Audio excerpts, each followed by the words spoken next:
Hi students, today we are going to study about inequalities. Here we are going to see what are the different principles of solving an inequality. Also we are going to see about what is absolute value and problems based on that. Further we are going to see quadratic inequalities and the polynomial inequalities. Also we are going to study about how to solve inequalities on more than one variable and a system of inequalities. At the last, we are going to study about the inequality that relates the arithmetic mean and the geometric mean of positive numbers. So let's begin. Let us say that these are the two kids who are playing with balls. Now, my question to you is, who has got more number of balls? Clearly, this boy has got more balls. He has more balls to play with. So by counting the number of balls, we can tell that this boy has got more number of balls as compared to this girl. Let us say that we have got two blocks A and B and we have placed them in this balance. Now the balance moves this way. If I ask you which block is lighter in this case, then of course your answer should be B, because the weight of A is more than the weight of B, and so B is lighter than A. Let us take one more example. Let us say that we have got two varieties of rice. One is sold at 20 rupees per kg and the other one is sold at 15 rupees per kg. Now, which of these two varieties is costlier? Of course, this rice is costlier. Now, what is so common in all these examples?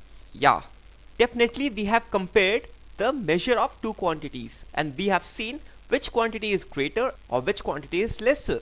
Whenever we make a comparison, we make the comparison of the measure of two quantities, which is quite evident from the examples we have taken.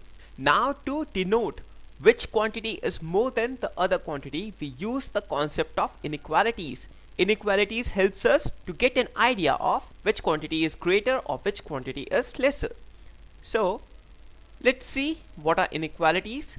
An inequality states that one real quantity or expression is greater than or less than another real quantity or expression. So, what is an inequality? It helps us to state that one real quantity or expression is greater than or less than other real quantity. So, actually we make a comparison between the measure of two quantities. Either one quantity could be less than the other one or it could be greater than the other one. It could also be equal to the other one. So there are three cases. Either it could be less than, or it could be greater than, or it could even be equal to the other quantity. Now, how do we denote that? If we have a quantity A which is greater than the quantity B, then it is denoted by A greater than B. This sign or this symbol denotes that A is greater than B. This symbol or this sign denotes greater than. If we use this symbol, then it denotes that the quantity A is greater than the quantity B. Similarly, if we have A less than B, let us say that there are two quantities A and B and the measure of A is less than the measure of B, then it is denoted by A less than B. So it's important that this sign denotes greater than and this sign denotes less than. Now let's look at the meaning of different symbols. First is A greater than B. Now what does this denote? It simply means that A is greater than B. Quantity A is greater than B. Now if A is greater than B, then A minus B would be a positive number. So because A is greater than B, the measure of A is greater than B. Therefore the number A minus B would always be positive. Now if you come across this statement, this simply denotes that A is less than B or A minus B is a negative number.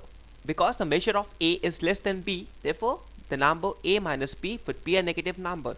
So this denotes A less than B and this denotes A greater than B. The third is A is greater or equal to B. So this symbol actually denotes A is greater than or equal to B. It could never be less than B. It could either be equal to B or it could be greater than B, but it could never be less than B. This denotes that A is less than or equal to B. So this symbol with an equality sign denotes that A is less than or equal to B. It can never be greater than B. If you come across this statement, which is A is greater than 0 and which is less than 1, then what does this mean? It simply means that A is greater than 0 but less than 1. So A lies between 0 and 1, and A cannot be equal to neither of the quantities 0 and 1. So simply such type of statement means that A is greater than 0 but less than 1. Instead of 0 and 1, we can have different numbers. Let's say they are B and C. So if we replace 0 by B and 1 by C, then it would mean that A is greater than B but less than C. So A lies between B and C, and both these points B and C are not included. Now if you come across this statement like x belongs to 0, 1, now it simply means that value of x lies between 0 and 1, both not included. So this statement actually means that the value of x lies between 0 and 1. It could be 0.5, it could be 0.3 and so on. But it would not be equal to 0 and it would not be equal to 1. So this bracket sign denotes that the value of x lies between 0 and 1, both not included. If you come across this type of statement that x belongs to -1, 3, here the bracket sign has changed, then it simply means that value of x lies between -1 and 3, where x can be equal to -1 but not equal to 3. This is a closed and this is an open bracket, in which it means that x belongs to -1 to 3 and -1 is included, that is x can be equal to -1. But as this is open bracket, therefore it means that x would not be equal to 3. So this type of statement means that first of all x lies between -1 and 3 and x can be equal to -1, but it should not be equal to 3. If you have such type of statement, then what does it mean? It means that value of x lies between -1 and 4, where x can be equal to -1 and 4. Here you see that both these brackets are closed brackets. Therefore, x can lie between -1 and 4. Also, it can have the values -1 and 4. Both are included. In this, both these values are not included. In such type of statement, only this value is included. That is x can be equal to -1, but it cannot be equal to 3. And in this type of statement, when we have a closed bracket, then it means that x can have the value equal to -1 and x can also have the value equal to 4.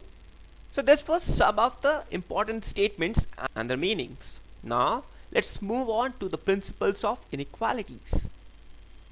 The first principle is that the inequality remains unchanged when a same number is added or subtracted from both the sides of inequality. The first principle says that if we add or subtract a same quantity from both the sides of the inequality, then the inequality remains the same.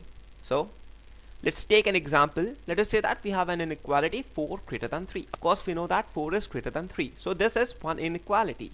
If we add 2 to both sides of this inequality, then LHS of the inequality becomes 4 plus 2 and RHS becomes 3 plus 2. Now 4 plus 2 is 6 and 3 plus 2 is 5. So we get the inequality as 6 greater than 5, which is actually true. So what do we see? That if we add same number to both sides of the inequality, the inequality remains the same.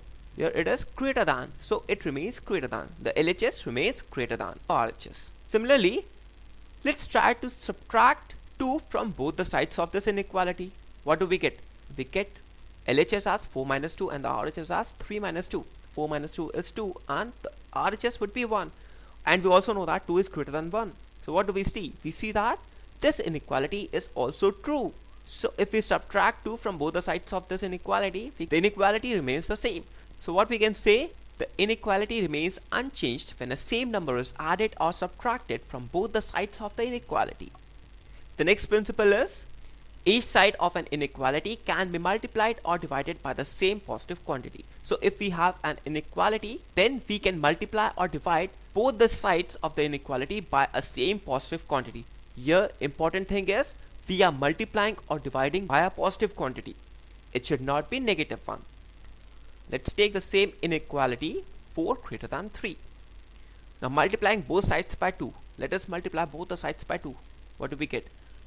4 into 2 greater than 3 into 2. This becomes 8 greater than 6, and which is actually true. We know that 8 is greater than 6. So what do we see? If we multiply both the sides by a same positive quantity, then inequality remains the same. Now let's look at the second part of this. Let's try to divide both the sides by 2. Now if we divide this by 2 and the RHS also by 2, what do we get? 2 greater than 1.5, which is also true. So what do we see? We see that if both the sides of the inequality are multiplied or divided by a same positive quantity, then the inequality remains the same. It does not change. Let's move on to the next principle, and it says that if each side of an inequality is multiplied or divided by the same negative quantity, the sign of inequality must be reversed so that the new inequality is equivalent to the first one.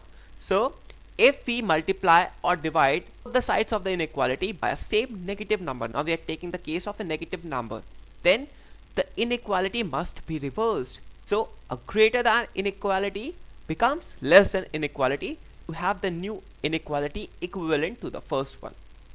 Let us say that we have again the same inequality 4 greater than 3.